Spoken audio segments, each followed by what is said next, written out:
Hey FlossTube, this is my second go round at this, so we'll hope it goes better than the first one did. This is Leslie with Fat Cat Flossing, and I'm here to do a really quick tutorial on getting started on your cross stitch. This is something that I had asked about in my last Stitch With Me video, and I did have some positive responses to that, of people saying, yes, do that. Thanks for tuning in to watch. If you are an experienced cross stitcher, this is probably not going to be for you because I'm going to start really basic here. I am about to start on a Little Bee by Lizzie Kate.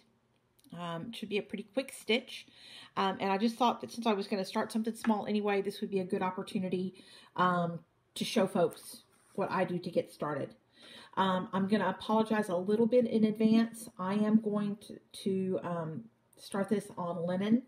And if you are a brand new stitcher, you might be more comfortable stitching on Aida. Unfortunately, I've looked and I think I've given away all the Aida that I had. So I don't have any handy. If I come across some, I'll redo this with Aida. But everything I'm going to tell you regarding getting started on this would also apply to Aida. It's just a little bit easier to find where to stitch. You can skip the part about the over and under threads on Aida. So anyway, let's get started. The first thing you want to do is gather all the stuff that you need. You're going to need your pattern, and I'm not going to show you my working copy for this pattern because I don't want to violate any copyright laws, but you would want to make it like a Xerox copy, and this is a freebie pattern from Witchelt Imports that I got, I think, with an order of fabric. But I do make a, you know, on my computer copier, Clary, Mommy doesn't need help, baby. I do make a copy of my patterns. I've gotten better about that. I used to not do it, but I'm trying to be better. And then what I do is use just and it's easier if you have a clear ruler. Other rulers will work also, but clear just makes it easier to make sure you're on your center. And a colored pen to find the center point, because I find that is beneficial for me for keeping on track of where I'm going to start. And I am a center starter. I am a big believer that there is not any one right way to do things. You just do what is right for you. I learned to start in the center, so that is what I do. But if you want to start in the upper left or the lower right or vice versa, or whatever works for you, I would not be the person to tell you the best way to go about that. I know that there are some, I want to call them squares, but that may not be the right word, for helping you find how far you need to come in from the center. I will also apologize. I'm filming on my iPad because the camera on my iPhone died this morning, which is why we're doing this twice. But it's a little awkward. So everything's going to seem very close up, and I apologize. Anyway, you'll need your pattern marked in the center on a working copy. You'll also need whatever linen or Aida you're going to use. And this is just the the linen that came in the Lizzie Kate kit. It is, I believe, a 32 count. Let's see if it says, no. But I'm going to stitch with 2 on it because that's what the pattern calls for. On most stuff, I'll just stitch one thread over 2 on 32 count, but this calls for 2, so that's what I'm going to do. One of the things you're going to do to prep your Aida or your linen is, so if it doesn't come pre-serged from the whatever shop you've gotten it from, zigzag around the edges, or you can use, I've heard people say they use painter's tape or whatever, but you're going to want to do something to secure the edges so they don't ravel. And this, I just stuck this on my sewing machine. I don't have a serger. I just sew a zigzag around the edges. You'll need needles, and I have my super fancy pin cushion here that I made back in, I think, 1996. Her French knot eyes have slipped a little bit over the years, but at 20 plus years old, she's entitled. And obviously I've been stitching on something else and I've got my extra thread up there, so just ignore that. I keep, I stitch mostly with 24 gauge needles. I have really large hands. There they are, gargantuan. And 24 gauge needles are full length, are much more comfortable for me to handle than 26s or smaller. But I'm about to make a foray into the world of 40 count linen, so I guess I'm going to have to explore some smaller needles also. But the 24 gauge is the most comfortable for me to handle, and I will stitch up to 30 count fabric with that 24 gauge. I recently started something on 36 count fabric. I did use a 26 on it. Personal preference. Again, you do what works for you. You do you. You do what's right for you, what works for you. I also keep counting pins, and on something like this, I probably won't need them, but they're handy for multiple other things. I'll show you one of those in just a minute. And then I have one of these handy dandy little doo-woppies, and I couldn't tell you that I know what they're called, and now it's stuck. Oh, because I've stuck the counting pin through it. But these, use them if you're going to secure your thread on the back. You slip that little piece under your threads on the back, put your piece of floss through it, and then pull it out, and it'll pull your threads under if you haven't left yourself enough room to secure it by, sticking your needle under the thread. And then I have my 24 gauge needles over here and 26s on this side. And there's a couple of lonely beading needles in there, which I hate with a bloody purple passion. I'm not pulling them out because invariably if I pull it out, I will manage to stick myself and bleed on something. So anyway, you'll need your needles. You'll need your threads of whatever variety you're using. I've pulled the various fancy flosses for this out of my stash. I do store my fancy flosses in floss away bags, just writing the company and the number and name on the front of them. And one word of warning, I started with almost all floss away bags, and then over time I have accrued some of these other bags that are not the Floss Away brand. They're different, and they work just fine, but they hang funny on your ring. They don't all hang in the same direction. So just if you're OCD, those may bother you. And then other things, you'll need scissors. And what you want is a good pair of sharp, very pointed scissors so you can cut very close and not leave long tags hanging. I recommend if you're going to store your scissors with your project that you have some type of scissor keeper to put them in so that they don't slip out and the point like slip through and cut your fabric or poke a hole in your fabric. So I did not make this very pretty ribbon embroidered holder. I got it from somebody on Etsy, and if I can find the link to her shop, I'll put that in the comments below. I also use Thread Heaven. I guess I'll go to beeswax when I'm out of Thread Heaven. Fortunately, I've got 10 or 12 of them stuck back in my little storage container. But I keep a couple of different Thread Heavens going. I keep one for darker threads. And you can see I've been using this one for a while. And what I do is when the white one isn't really white anymore, then it becomes my darker thread one. Your threads will leave, I guess, lint for lack of a better word, and eventually discolor the Thread Heaven. It's not that it's dirty per se, it's just picked up lint from a lot of darker threads, and it eventually gets discolored. So I would not want to use Thread Heaven that looked this color on very light fabric or very light threads, because I would think it would discolor the thread. So I rotate in a new one for light color threads. One little tip, I do use, I have an old Elan floor stand that I used many years ago when I used a frame, and I now stitch in hand, and I still use that floor frame though to hold up. It's meant to be a pattern holder, but what I do is I have one of those magnetic boards, and I have placed a little piece of this flat magnet stuff that you can get at Walmart.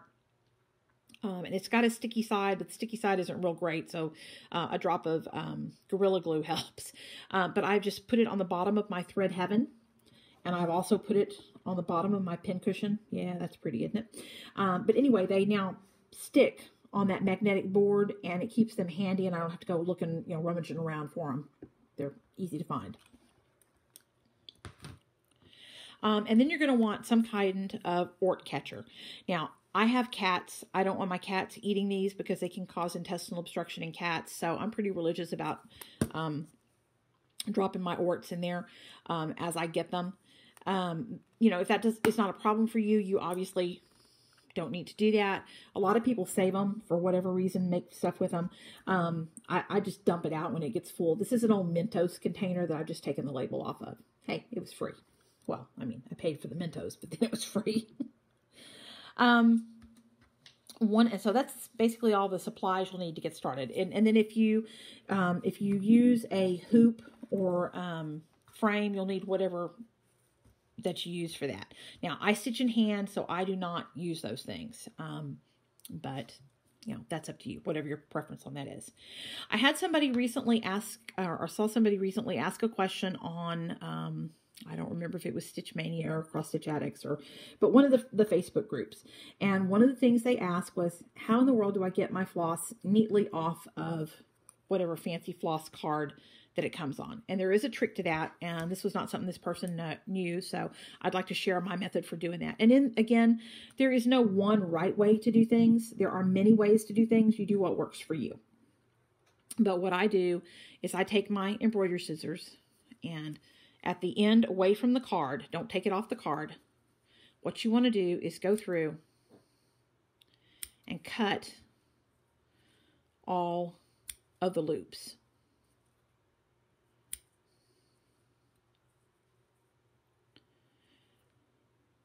You just want to make sure you get them all cut, because if you don't, this will not work well.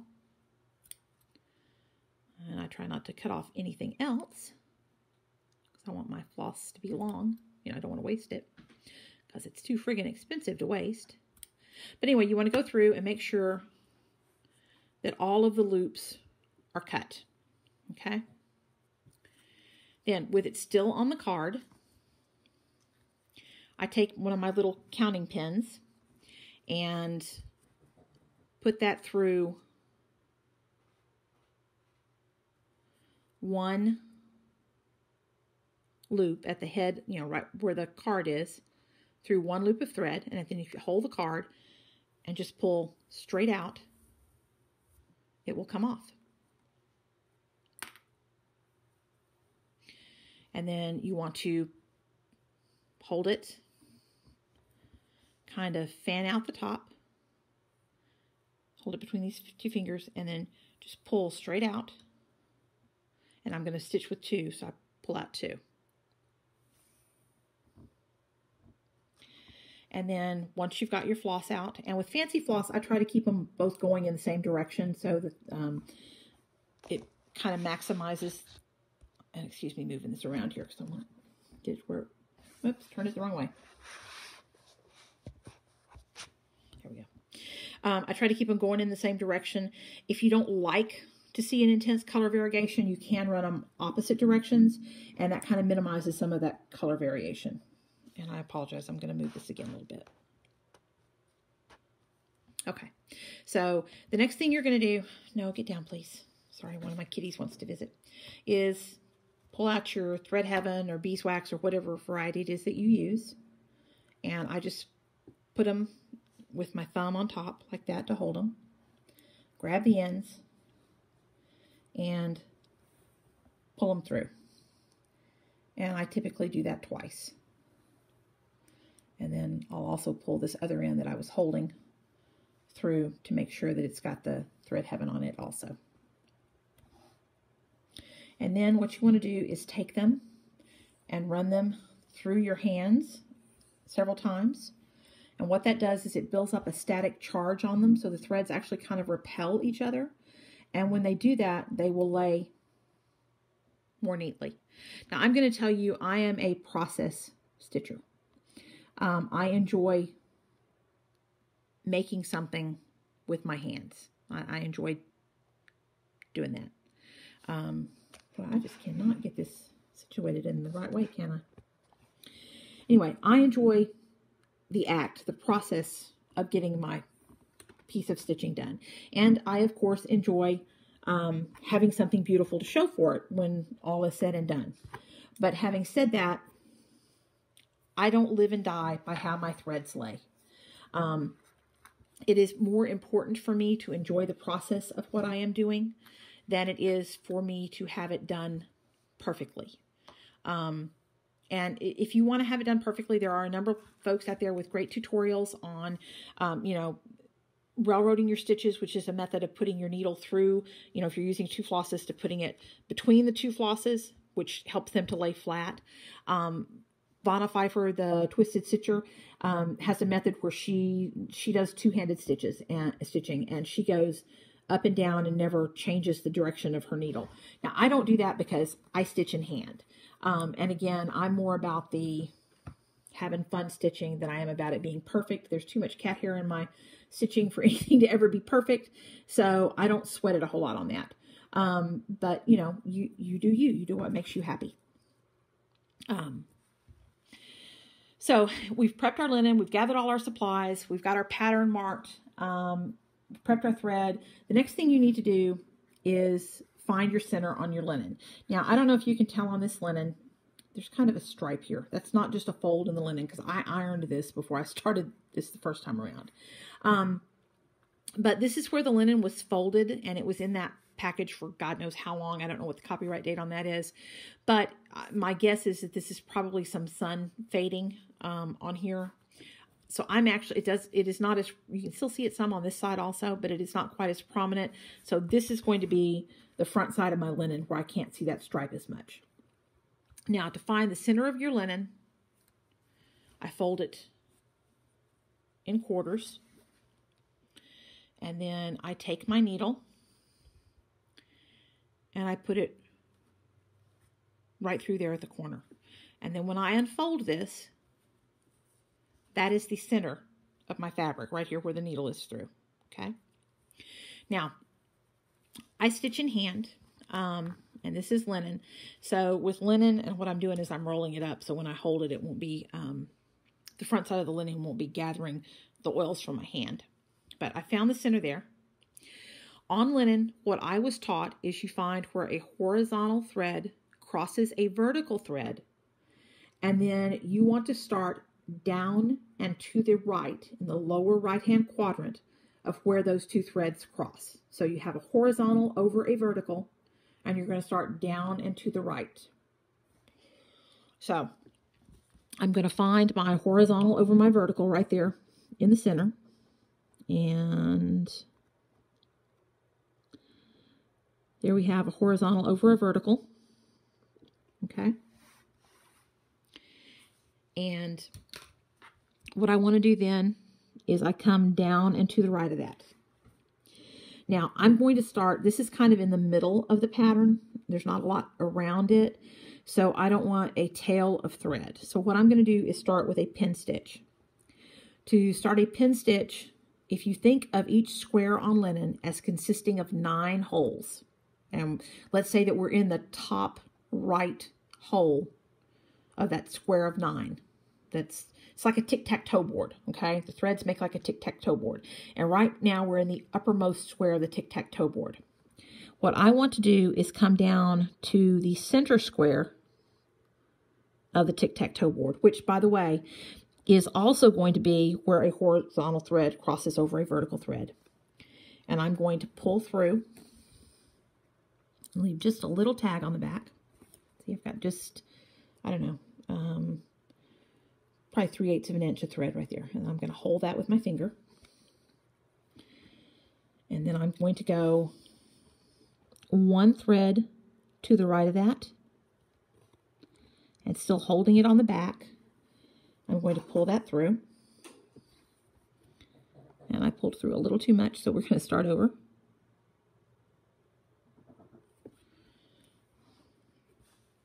So horizontal over vertical.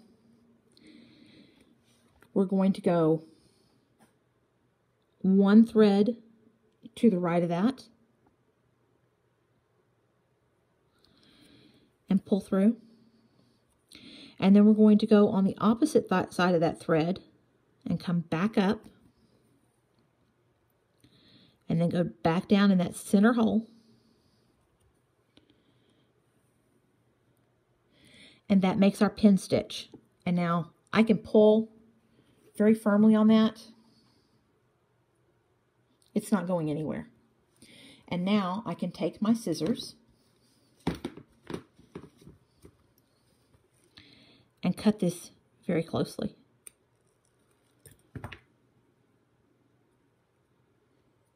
And you can still see I can pull very firmly on that, and it's not going anywhere. Dang it, can't get rid of it. Can't get rid of those little orts. Okay. Get back hold of my needle here. Okay, so we've made our pin stitch in the center of our square of 9, in the center of our tic-tac-toe board. And now we're going to go back up to the upper right corner of our little tic-tac-toe board, where that horizontal crosses the vertical thread. We're going to come up there, and then we're going to go down to the bottom left corner of our tic-tac-toe board. Going to come up in the upper left of our tic-tac-toe board. Go back to bottom right. And now I'm going to go bottom left to upper right, top left to bottom right. And I'm looking each time I go through to make sure I am down and to the right of where that horizontal thread crosses a vertical thread. And hopefully you don't do what I just did and get a knot.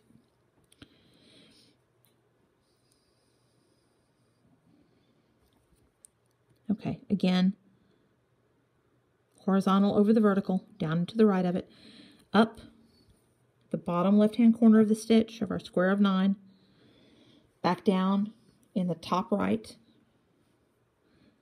up,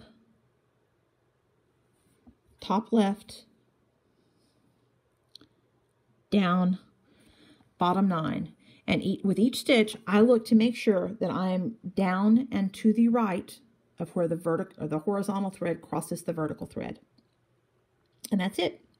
That's my start on A Little Bee by Lizzie Kate. And let me see if there's anything else I wanted to tell you guys.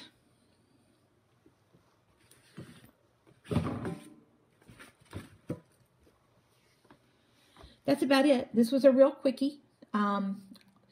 Like I said, I will see if I can lay my hands on any Aida. If I have some squirreled away anywhere, if I can, I'll do this again with Aida. But everything is the same. Just the pin stitch on the Aida, you're going to have to puncture the center of the square to get it started. And then go back down through that center. But everything else, it's exactly the same. You just don't have to worry where you are on threads. You know, whether you're to the left or the right or up or down or whatever. But other than that, that's it. One of the things you can do to make your cross stitch look neater is make sure that all your threads, the top legs of all your threads, all lay in the same direction. Other than that, my cross stitch is far from perfect, but for me, it is about enjoying the cross stitch, not about being perfect. I hope that some of this was helpful for you newbies. Experienced guys, if you stuck around, kudos. Thanks for watching, y'all. Go enjoy your stitching. Have a great day. God bless. I will see you soon. Bye-bye.